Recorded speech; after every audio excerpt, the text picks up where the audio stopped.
All right, guys, take two. Had a little echo going on a second ago. Not sure exactly what that was about, but here we are again trying it. With me tonight, I have our performance dietitian, Erik Grohmann. Really excited about this conversation we have going tonight. The past couple weeks, we've spent time talking strictly strength and conditioning. Tonight, we are going to talk about how we can truly enhance our strength and conditioning and optimize performance with the nutrition side. So I tell people all the time, it's phenomenal to get in there and work hard and have the best program you can from a strength and conditioning standpoint.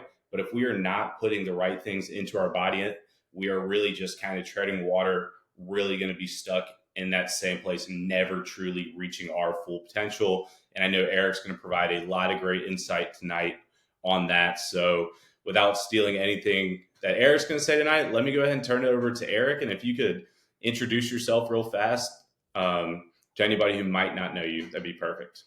Yeah, what's going on? Thanks for having me. Obviously, excited to be here. So, as you mentioned, performance dietitian for the team.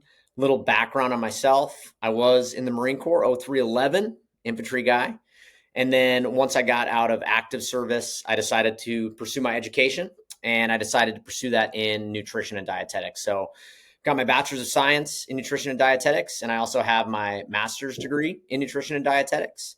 I've got experience both in the performance world as well as the clinical space. So I always try to mention that because it's important in how I coach all of my clients, because obviously I'm very concerned with performance in the short term, but all of my recommendations also take into consideration long-term health and well-being. Because at the end of the day, what's happening now is great and we want to perform our best, but we also, in almost all cases, want to be able to be active and do the things that we enjoy doing for as long as possible.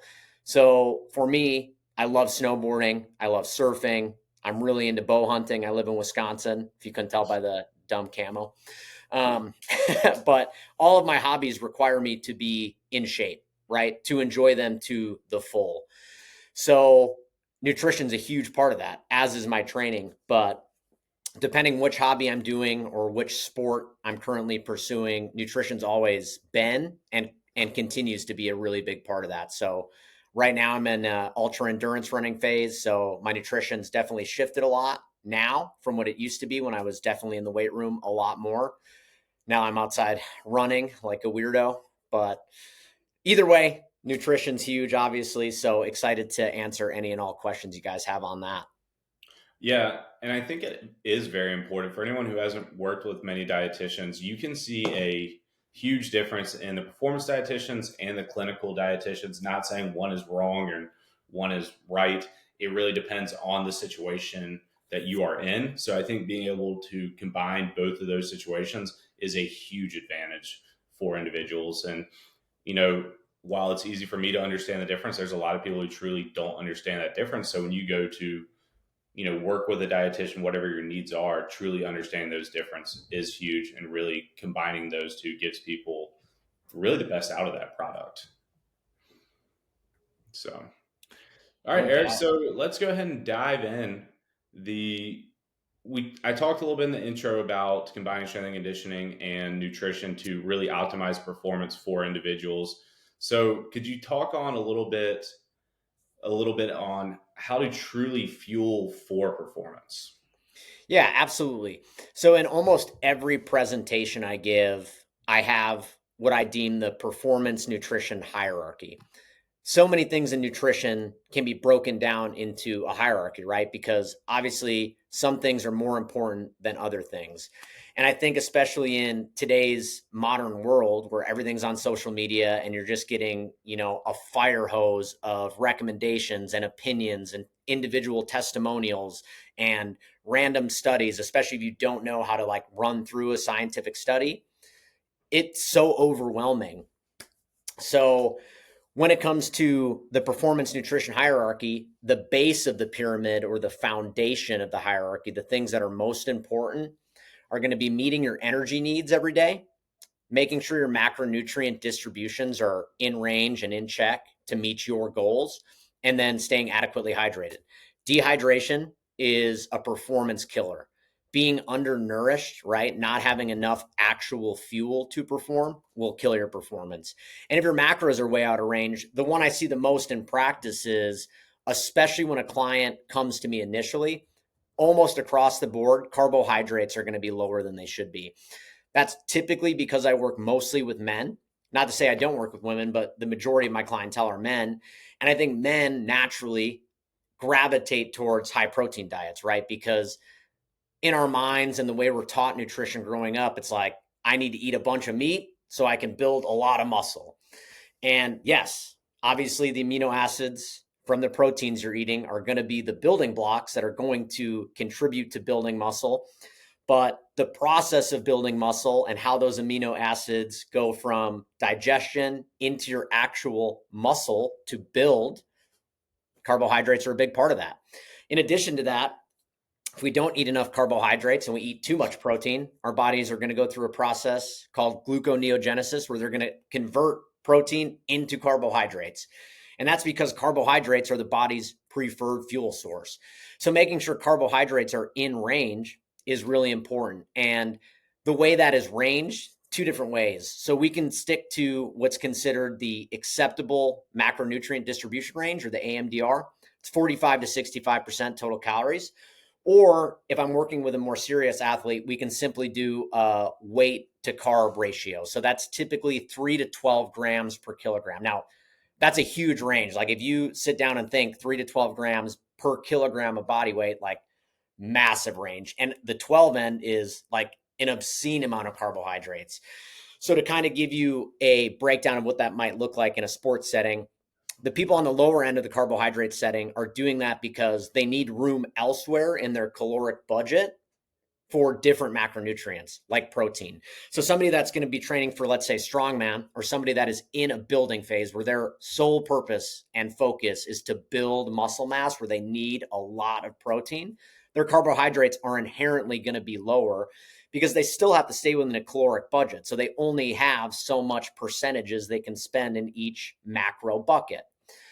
So by keeping carbs low, they can keep their protein high. And then on the flip side, on like the way upper end, like 12 grams per kilogram, that's like talking ultra endurance athlete, right? Somebody that's going to be on their feet for like 20 plus hours, where carbohydrates are being consumed at, let's say, even 90 to 100 grams every single hour through the duration of the race.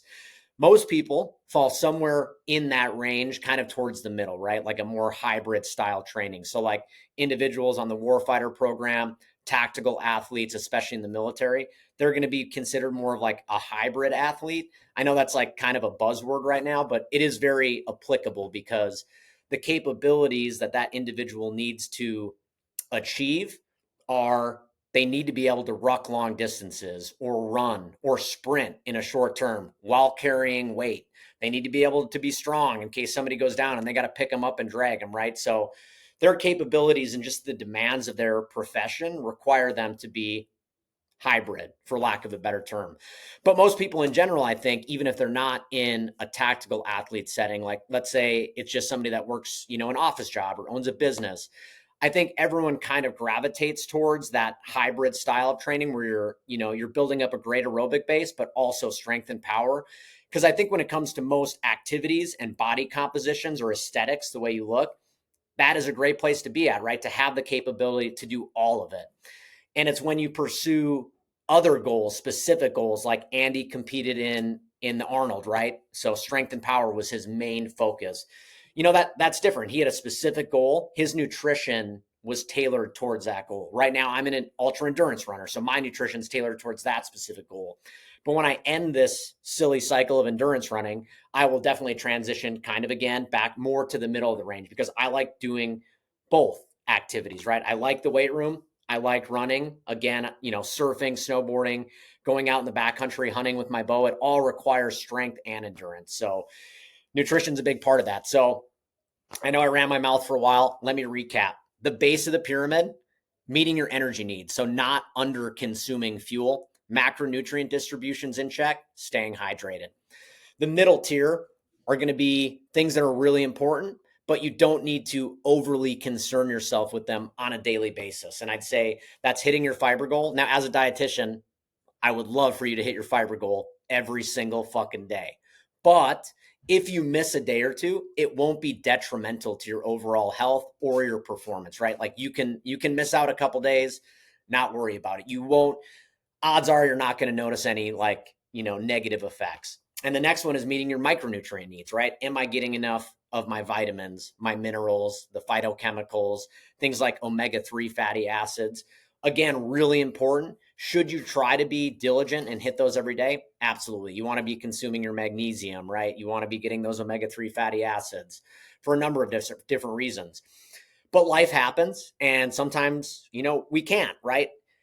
What I always tell people is the human body is an amazing thing, right? We can go days on end without getting those micronutrients and our body will be just fine. It will find a way to make it work. So, although important, less important than the three things I mentioned previously. And then at the top, this is what I consider the sexy stuff: nutrient timing and supplementation, strategic supplementation.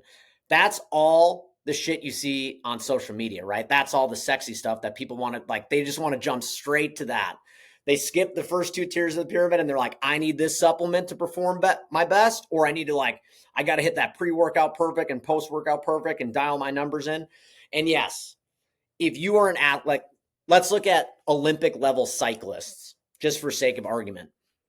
Them getting their nutrient timing absolutely perfect and maybe taking some supplements to even boost their performance higher, it might mean the difference between first and second place. So is it important? Yes. But on a magnitude of significance, it is less significant to hit those perfectly than it is to hit the base of the pyramid, those three things I harped on earlier. Yeah, So real quick. that's the fun stuff. Oh, go ahead, Ben. Sorry. Yeah, it's always interesting to see, and I think it's very similar to people with recovery tactics where they don't want to do the basic things right, like sleep, hydrate to recover. They want to buy, fancy Theragun. They want to use Normatec boots when they're not even doing the basics right. And I remember seeing something on Twitter when it was Twitter years ago saying, skipping sleep, nutrition, hydration is like trying to stop a dam with a straw. Exactly. So it's the same way here. People don't want to sit there and get enough calories, do the basic things right, but they do want to sit there and, hey, let me go buy this fancy supplement, or let me do this, or oh, I heard this on a podcast and now I'm putting this into the diet. And it's like you're nowhere close to hitting your macros. Yeah, for sure. And what I always try to remind people of is if you were to really sit down with like a pro sports team, a collegiate level sports team, Olympians, and just kind of see what they eat in a day, you'll see it. I mean, it's a lot of the basics, right? They've got balanced meals, adequate portions on their plate of protein, carbohydrates. They're getting their colors in, fruits and vegetables. They're not sitting there dealing out their little pills and powders trying to like dial that in. Like that's not their main focus. They'll use that as an aid to their diet, right? What it's intended for, a supplement. Yeah. But overall, their diet's relatively basic for the most part. They're not doing anything out of the ordinary. They're just really diligent about being consistent, right? And the ones that are most successful are the people that take the time and sacrifice. They're meal prepping, right? It is a ritual. It's a habit for them. They're meal prepping no matter what happens. They're taking the time to make it happen, and they're being good about it every day so that they don't fall victim to circumstance, which I get. Like, it's human nature. It happens to everybody. But the more we can be ahead of that stuff, the easier we can master those basics. And that is what is really going to determine your performance on a day-to-day basis. I mean, you could totally negate your nutrient timing, not supplement at all, not hit your micronutrients for a day. But if that base of the pyramid was there, man, I almost guarantee the next day you would probably not notice any differences. You might notice a little bit, but nothing major. You would perform really well most days just by mastering the base. Yeah, and I like how you said being consistent with it, because it's the exact same thing with strength and conditioning. Is the individuals who aren't consistent and want to sit there and program hop or try this fancy new exercise they saw some influencer do, but cannot go and do their workouts consistently, they're the ones who are always going to be sitting there wondering, hey, why am I not making progress? Or why is that individual continuing to stay ahead of me? It's just because people don't want to be consistent with it. And being consistent is, I get that it's not sexy, but it is so undervalued in how important it truly is when it comes to strength and conditioning and in that nutrition aspect. Absolutely. And I mean, if you listen to the people that do it day in and day out, right? Me working with performance nutrition clients, you working with strength and conditioning clients, right, on a high level, that consistent effort is what sets those athletes apart, right? The ones that do it consistently and master the basics are the top tier athletes. But I think to give some grace to the everyday athlete, right? The recreational athlete or the tactical athlete, that's not like a professional sports player. It's really easy. The intention is right. And I really respect that, right? The intention is I want to be the best I can be. I want to be better. Any advantage I can get, I'm going to take. So it's easy to go on social media and see something that, it looks like it's going to give you the edge. And it's just like, I got to try that, right? Like, cause it's going to make me better. And I think that's just human nature, especially these days with things like Instagram, where you're just every day you're just scrolling and swiping and everything's so quick. And you have Amazon Prime, shit shows up next day, same day, whatever. Like our expectations have just evolved to where it's like, I need quick results, right? I mean, it's no secret that, like, especially in the United States, people love quick fixes. People would much rather take a pill and see progress than put in the hard work to see progress. But I think intuitively, everyone, if you were really to sit down with somebody and ask them, intuitively, they would know that the basics are really what's going to build their performance, right? They know that they need to eat right, and they intuitively know the foods that are proper. They know that they need to be consistent with their sleep and their strength and conditioning training. They need to stick it out. But again, it's like their lizard brain just reacts on social media. It's like, oh, everything's out the window. I'm trying this. And like, I get it. I respect it. But Yeah, that's why we do things like you say probably that have again. there's probably plenty of people just dunking their head into a bowl of ice water now after that video went viral this past weekend. Oh Or my gosh. I know. I mean, it's like, and I mean, it's the carnivore diet exploded, ice baths exploded. It's like, man, it's just crazy to see all these things happen. I mean, to me, especially as somebody that's like a naturally curious person, it's fun to watch. It's fun to sit back and watch and see how people react and see what people are doing and just kind of, monitor, assess, and then I can prepare myself for when I start getting questions, especially when it comes to like the fad diets, like, oh, the carnivore diet. I mean, that's basically the new keto diet. Keto diet was the one I got a lot of questions on, a couple years back. But who knows what's coming next? Well, and it always blows my mind when, because I'm not a dietitian, but being in this field, you'll always get people ask you about what they should be doing with their diet. And there's people who need to be doing just very simple things correct first. They'll be like, hey, what if I do this extreme diet? And you're like, Extreme. what if you just stop trying? What if you stop eating fast food 3 times a week? Like, what if you even just cut that to 1 time a week? Let's see what changes you can be made there. Don't go from having no sense of organization into your diet to, hey, I'm doing this extreme diet that not a chance in hell I can keep up with. Like, dude, just do simple things correct and then like look to advance further. Like, Absolutely. Absolutely. And that's what I was referring to. Like, if you were to intuitively sit that person down, you'd be like, that's kind of extreme, right? Like, do you really think honestly that that's the solution? What I always tell my clients when they ask me something about the keto diet or the carnivore diet is, although the human body can do something, it doesn't mean that it should do that, right? Like, just because we can survive on pure protein and pure animal products, it doesn't mean that we should. Same with exclusively eating like 80% or higher of fat, the keto diet. It doesn't mean that we should do that. Just because our bodies can does not mean we should. And that's something I don't think people take enough time to appreciate, is just how awesome the human body is, right? Like, the fact that we can do these things is just outstanding. It's amazing, but doesn't mean we should be doing it, especially in a performance setting. yeah, absolutely. So I know we went down a little bit of a rabbit hole there, which is what I 100% expected with me and you getting on a call. But No the doubt.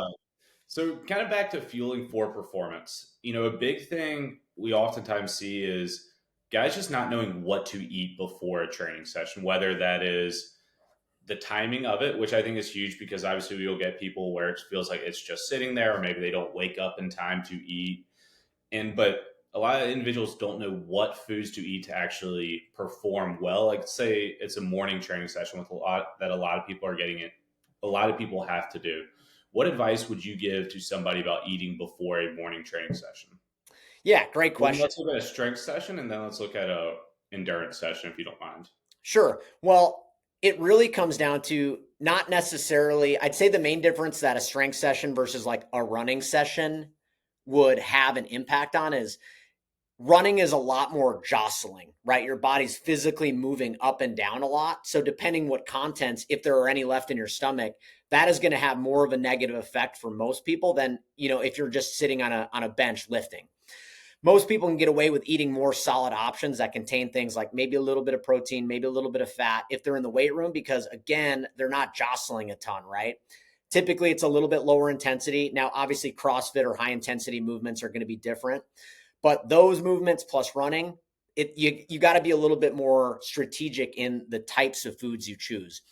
But let's take a step back and talk about what macronutrients we should be focused on. So understanding energy systems and which fuel sources contribute to different movements is really important. At all times throughout any given period of a day, we're burning all three macronutrients in different proportions: fat, carbs, protein. Protein is negligible because we only use typically less than 5% for energy. Okay. I'd say the exception would be like extremely long endurance events where like your body has nothing left and it's starting to use more protein just to keep your basic functions going. But most other times, less than 5%, so negligible. So the ones we focus on are fat and carbohydrates. Now, there's a crossover point. It's never that your body switches entirely from burning exclusively fat or exclusively carbs. It's some of fat, some of carbs, but there's a crossover point where our bodies go from burning majority fat to burning majority carbs. That's typically somewhere between 50 and 60% of your VO2 max. Okay. So higher intensity exercise is going to burn a lot more carbohydrates.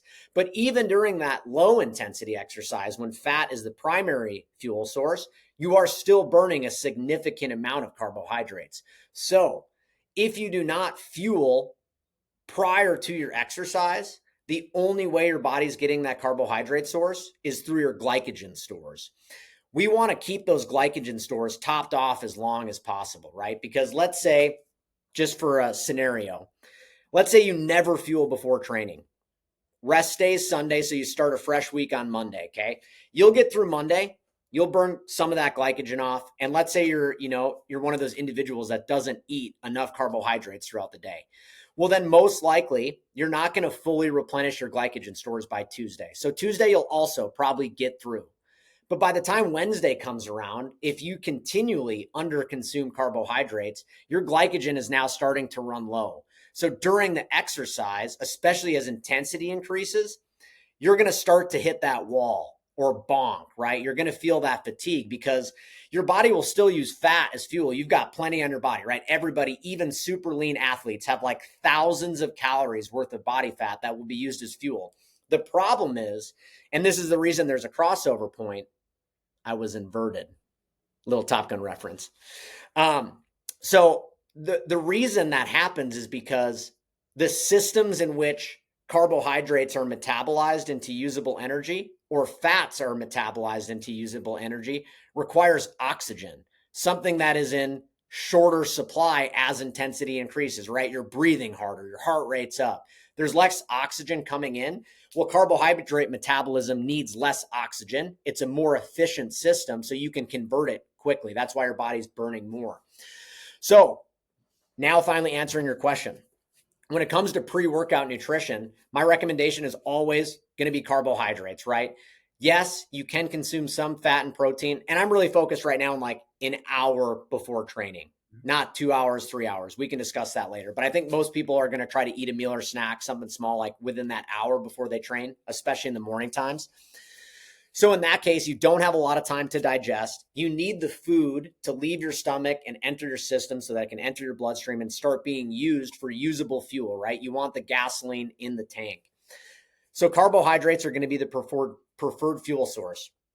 Now, somebody may be thinking, well, what if it's just low intensity exercise? I thought Erik just said that, fat's the primary fuel source. Great point. But dietary fat that you consume before a workout does not work the same way as carbohydrates. The fat you consume prior to a workout is not going to be able to be converted into energy in time for that workout. It takes a long time. So what your body's using is just stored body fat, like intramuscular triglycerides and body fat. So that's why carbohydrates are the preferred fuel source, because by consuming an adequate amount prior to the workout, you have some fuel that your body can lean on so that it's not using that stored glycogen, so that you can keep that tank topped off throughout the week. Now, the difference between endurance and strength workouts. If the workout is moderate intensity or lower and it's less than 60 minutes, almost anybody can get away with just consuming like 30 grams of carbohydrates, preferably something simple. A white bagel with jam, a Gatorade. Gatorades are great because that's really, you drink it. It's an oral solution. It's even got a little sodium in it. So that's going to empty out of your stomach relatively quickly and be ready to go for usable energy. But if you're a solid food person, things like, again, the white bagel and jam, or, something like Rice Krispie treats, even a Pop-Tart, right? So this is an opportunity to have some fun food, but you can keep it more healthful, right? You could do like something like a banana on toast if you want to keep it whole food based. Completely respect that. But the main point is you want it to be almost exclusively carbohydrates if you only have an hour or less, and your goal is going to be about 30 grams. Now, when that changes is if your workout's longer than 60 minutes, right? So let's say you're going into like a sports game that's going to be several hours long, or a long ruck, or a long run. Well, now you can use the 1-2-3 rule. So that will, again, stick with, let's say, an hour before training. That would mean 1 gram of carbohydrate per kilogram of body weight. So that is obviously going to be a much higher load than the 30 grams. But it's going to give you more carbohydrates because the planned event is going to be much longer. So you want to have a good supply coming in prior to that event. And then how else could we break that down further? Let's say you've got 2 hours. The further away from the training block or the training that you're about to do, like the 2 hour mark, 3 hour mark, the more balanced the play can be. It can contain things like protein, fat, and fiber because you simply just have more time to digest it. The carb load should still be high, again, like using that 1-2-3 rule. So 2 hours out, you do 2 grams of carbs per kilogram body weight, but you can also have some fat, protein, and fiber because your body's going to digest it in time. The goal is to go into training with nothing left in your stomach, right? Because that can cause GI distress and completely crash a performance session, especially if it matters, right? The last thing you want to do during a sports game, a race, maybe a real life operation, if you're a tactical athlete, is to have something in your stomach and then like completely cramp up or have diarrhea because like things were off. So again, bringing it all home, carbohydrates pre-workout. Most workouts like warfighter workouts, general weightlifting sessions, short runs, 30 grams of carbohydrate is going to go a super long ways. After that, we can start getting a little bit more technical and increasing the number because there are some caveats as you increase carbohydrates. Okay. Yes, that's perfect. So, kind of staying with those carbohydrates, I think this was one that people really generally don't know when it's actually necessary. When do you start recommending carbohydrate supplementation during your training session? And like, are you looking at intensity, or are you looking at, you know, how long the training session is? Or are we looking at both of those? Great question. So I'd say both. Let's look at the 60 minutes or less mark. If that is a really intense workout, like we can use Murph CrossFit, for example, really high intensity. Even like if you're into jiu-jitsu and you're on the mats for 60 minutes, but you've got breaks in between rolling with your partner, that would be a great time to introduce some carbohydrate, right? Because it's so high intensity for such a long period of time, like 45 minutes or longer. Carbohydrates are going to work. But everything else that's moderate to light, you don't need to worry about the intra-workout carbohydrates. I mean, don't get me wrong. Feel free to sip on a Gatorade should you choose, but it's not going to make or break your performance. It's when the workouts start to get longer than an hour. That is when you really want to start thinking about introducing intra-workout carbohydrates.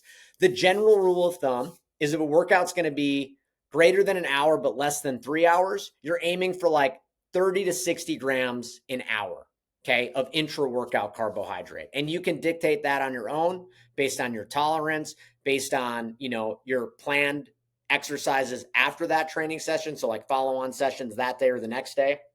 If you have a session later in the day, you might want to keep your intake at the 60 gram mark per hour just because you got to train later that same day. You want to make sure you got plenty of fuel.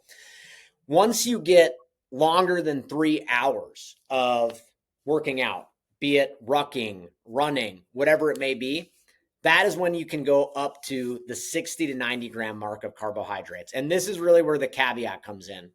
Our bodies can only absorb so much carbohydrate at any given time, right? We've got transporters in our small intestine on the lumen. They're basically doorways that let in different sugar molecules. Well, we have a limited supply, but that can be trained. So professional endurance athletes train their gut by introducing higher volumes of carbohydrates incrementally. So let's say they start at 60, they'll do that for like a week, 2 weeks, then they'll try 65, 70, and they'll work their way all the way up. I mean, some endurance athletes are like trying out 120 grams an hour, like just crazy amounts of carbohydrates. The body will adapt to that to allow more sugar to cross through your small intestine so that can be used for fuel. But if you were to just, most people, if they were to go and try to do like 100 grams of carbohydrate intra workout, will experience GI distress, Yeah, diarrhea, they're stomach gonna be aches. Like, struggling there. say again? So they're going to be struggling there. Yeah, I mean I it's like, a lot, and yeah, it's I like super that highly concentrated. yeah, I like that you said working their way up because I feel like a lot of people would think like, oh, more carbs, more energy, and really that's going to ruin your workout because you're going to be running to a bathroom as quickly as you possibly can at that point. So Exactly. So you're not gonna make up any time, right? You're gonna slow down because you're in the woods taking a shit. yeah, So yeah, you got to work your way up. But when your workouts are that long, like 3 hours plus, 60 to 90 grams, but training yourself, like especially if you're doing that frequently, like if that is a regular part of your training block, start at the 60 gram mark, right? And slowly work your way up should you want to get up high. Because those more having that extra carbohydrate is again going to help stave off using all of that glycogen up. It's going to give you plenty of available fuel. And you'll notice it. You'll notice the effects, right? A lot of people bonk during races because they underfuel. They underfuel calories and they underfuel carbohydrates specifically. So, yeah, lots of fun stuff with the carbs. so would you say 60 is a safe mark for most individuals to start with if we're looking at those longer training sessions? Yes, with the caveat being if that person regularly under consumes carbohydrate in their day-to-day diet, I would start them at 30 and start working their way up from there. 30 is almost certainly a safe bet. Now, when I said caveat, it made me remember one other very important thing. So we've got three main monosaccharides, which are those little single sugar units, right? We've got glucose, fructose, galactose. Well, our bodies can only absorb so much of any given monosaccharide at a time. So you don't want to consume exclusively one sugar. You don't want exclusive glucose or exclusive fructose. You typically want a combination of both because that will allow your absorption rate to nearly double. That's what makes products with added sugar, like table sugar, which is sucrose, really great because sucrose is one molecule of fructose, one molecule of glucose. So if you do 60 grams of table sugar, you're getting a 50-50 split on the sugar molecules. It will help you absorb more. If you were to consume 60 grams of straight glucose or straight fructose, it would almost certainly cause you GI distress because it's just going to sit in your gut because the doorways are full with other sugar molecules trying to get through. That's going to cause water to enter your small intestine and give you the urge to go to the bathroom. Yeah, awesome. And then we look at the carbohydrates during these longer events. What carbs do you specifically recommend? So obviously people will struggle with what's easy to carry on, what's easy for them to consume while, doing a ruck or a run. Do you have specific carbs or products you recommend to individuals? Yeah, so it's all going to come down to personal preference. Like, for example, me typically, like I love oral carbohydrate solutions, powder mixed in water, because hydrating when you consume high volumes of carbohydrates is really important. So to me, it's just super easy. Like in a powder, I'm not only going to get my carbs, but typically I'm also going to get my sodium replenishment, right? Like it'll have 300 milligrams of sodium and my fluid. So I'm getting my fluid, my sodium, and my carbs all right there in a flask. I don't have to do much thinking. It's all right there. But during my super, super long distance events, like I can't rely solely on that. So I introduce solids too. So I eat things like Rice Krispie treats or actual candy, be it like sour gummy worms, gummy bears, Nerds ropes, things like that, like just pure sugar, but some more solid options. Other options for people would be like graham crackers, Belvita snack crackers, fig bars, things like that. And it's all going to come down to their ability to tolerate it too. Not everybody can eat a solid food while rucking or running and it digests. Like it might cause them some stomach cramping. Another thing you need to train in. But you know your carb goal. From there, you start doing a little, research into what products are going to line up with that carb goal. You want to try to, again, limit fiber, limit fat, limit protein, because those things are going to empty out of your stomach slowly, which we don't want. And then you kind of just try out things that appeal to you. With most of my athletes, I tell them this is an opportunity to eat some fun foods, right? Eat the foods that are deemed, unhealthy, because those foods are strategic, right? Because it's all simple added sugars, it's going to digest quickly. It's doing exactly what we want it to do. So my advice is have fun with it, choose within your preference, and try to focus on the numbers and try to get it within those ranges. No, that's awesome. So let's keep going down the line. We talked pre-training nutrition. We've talked during training nutrition. Now, for me to optimize performance, I've finished my training session. What am I looking to consume at that point? Oh, recovery is one of my favorite topics because recovery is everything. If you recover like trash, your subsequent training sessions are going to suck, right? Which means your training overall is not going to be optimal. And I always like to look at it for most people. Let's say they're working out an hour, hour and a half a day, right? They're a busy working professional. They got a family at home. That hour, hour and a half is such a small percentage of your day. You want to absolutely maximize that time in the gym. You want to get everything possible out of that workout. You want to leave nothing on the table. You just want to get after it. So recovery is huge. So I break recovery into 4 R's, okay? The 4 R's of recovery, I call it. The first one's going to be refueling, okay? Making sure that you replace any fuel that you burned up during the workout. So that's, again, going to be mostly carbohydrates you're focused on. And I'll shout out some numbers at the end for that. The next one's repair. When we break down muscle tissue, okay, we need to repair that. So we're going to need protein, right, to provide the amino acids as building blocks to repair the muscle tissue. The third one's going to be rehydrate. That's relatively straightforward. There's a whole bunch of different equations you can use, like every pound of weight you lose, you replace with like 2 to 3 cups of water. You want to replace your sodium. That also is very individualized, totally depends on the person. But just making sure you're on top of it. If you sweat a lot, consume some water after your workout. Put some salt in it to replace the salt you lost. Just be smart about it. And then finally, the last one is definitely the one that most people are less familiar with. And that's reducing inflammation. Inflammation is a totally natural process. We want it to happen. That's how our bodies take care of injury. But we don't want it to go unchecked, right? Especially like over subsequent training days where the inflammation get to a point where it's now hindering our performance. So some things we can do to reduce inflammation from a broad perspective, the number one thing we can do is just eat a very well-balanced diet full of a ton of colorful fruits and vegetables, because all of those colorful fruits and vegetables are going to contain antioxidants that help fight the free radicals and oxidative stress that we induced upon ourselves during exercise.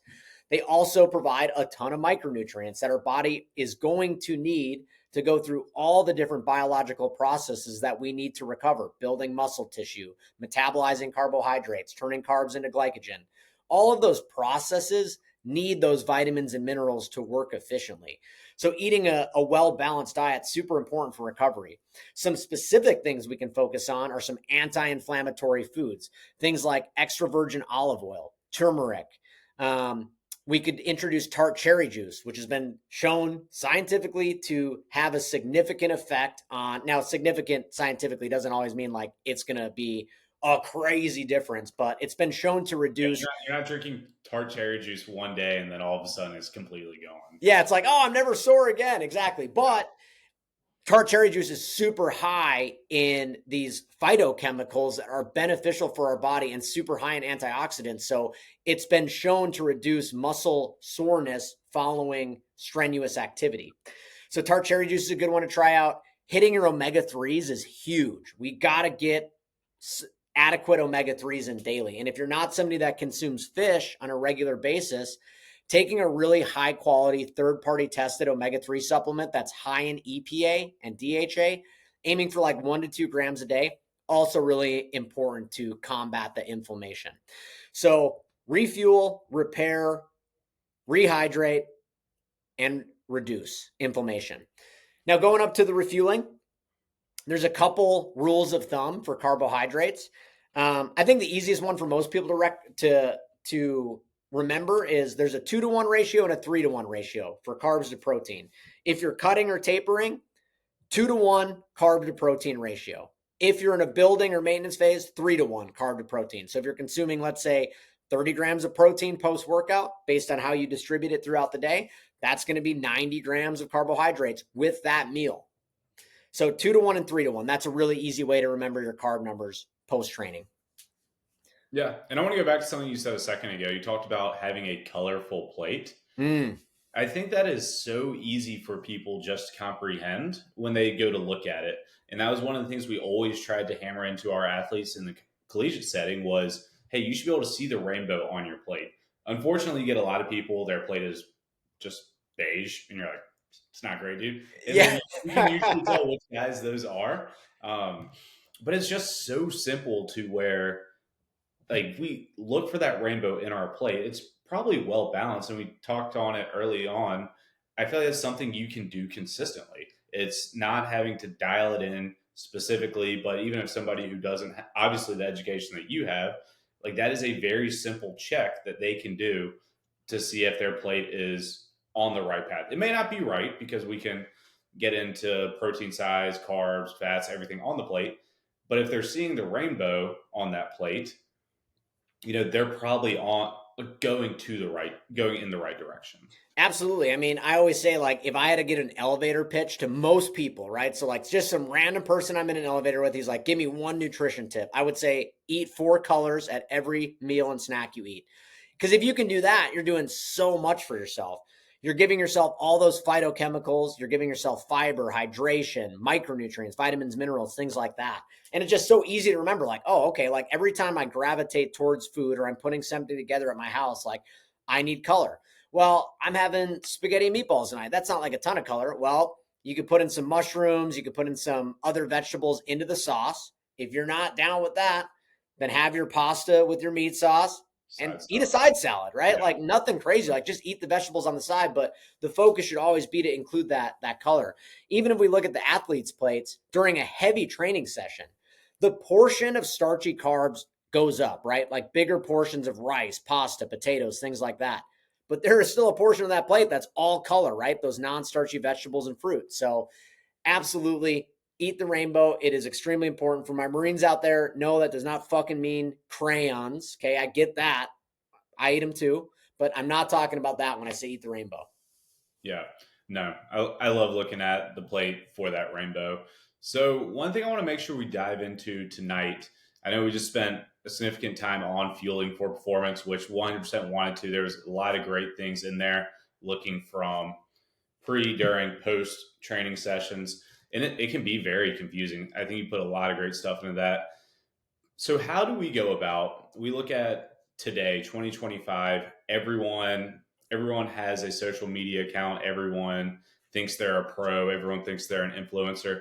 If you are somebody truly trying to gain valuable knowledge, how do you weed through all the BS influencers? And I was watching a video the other day where it was a funny video where the guy was drinking all these different waters, and he'd pull up a clip where it's like, well, if you drink tap water, you're going to die. Well, if you drink bottled water, you're going to die.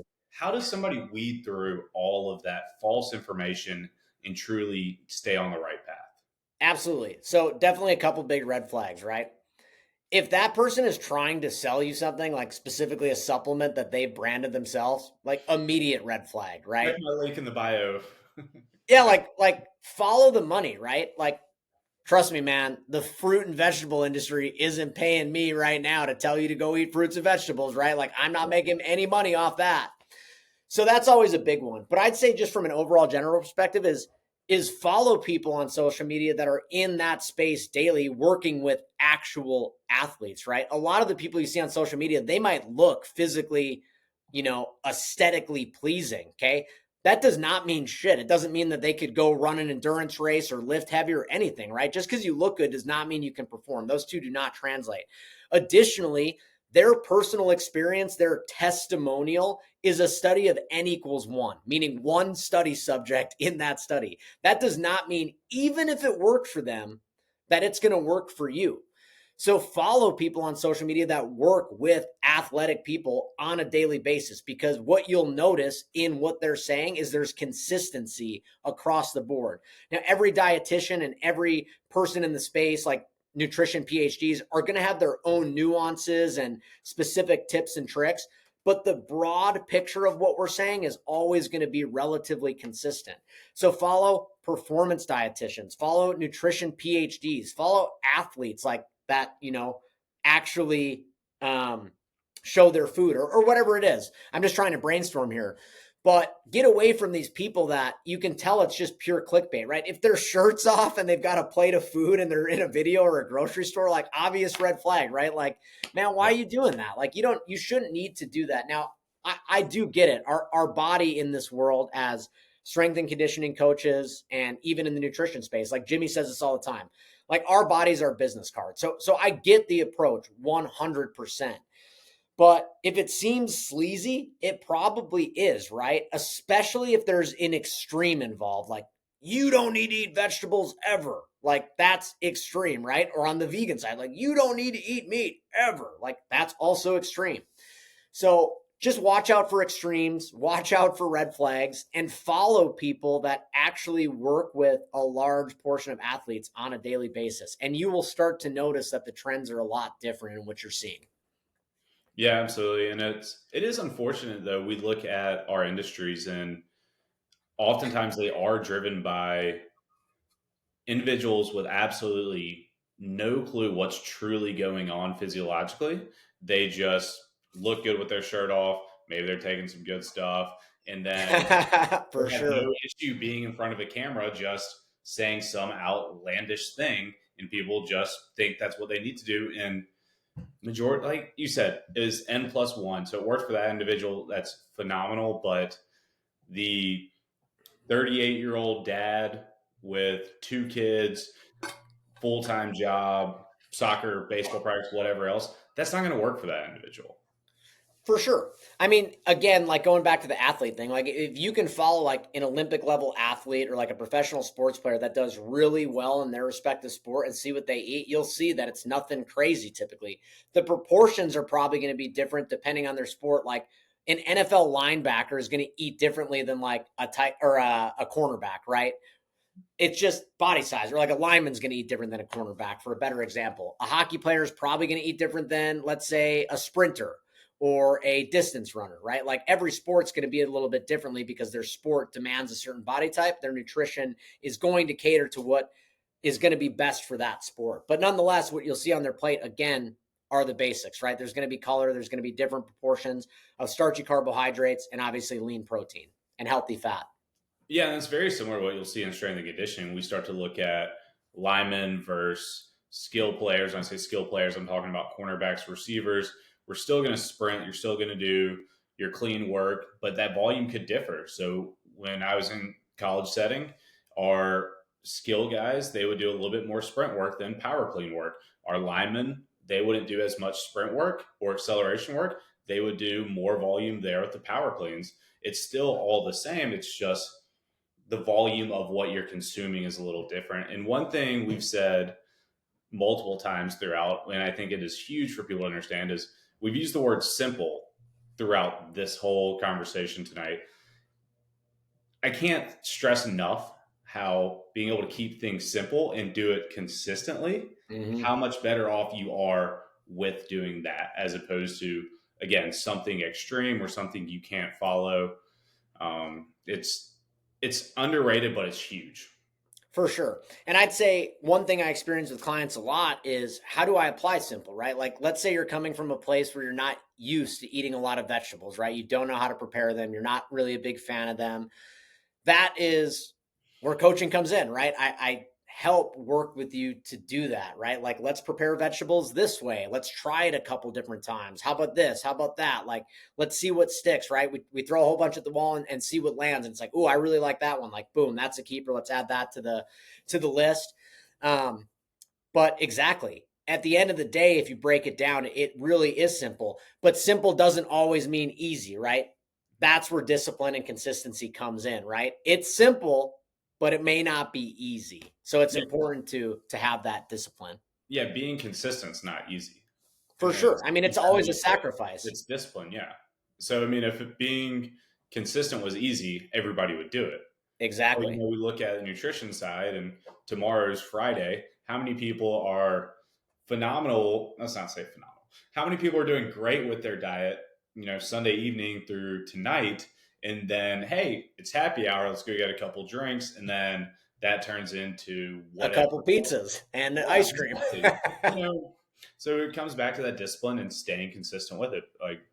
So.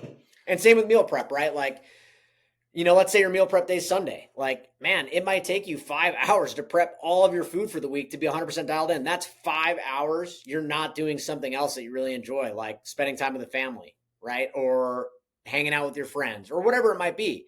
But you know that 5 hours of prep time is going to set you up for success for the entire week.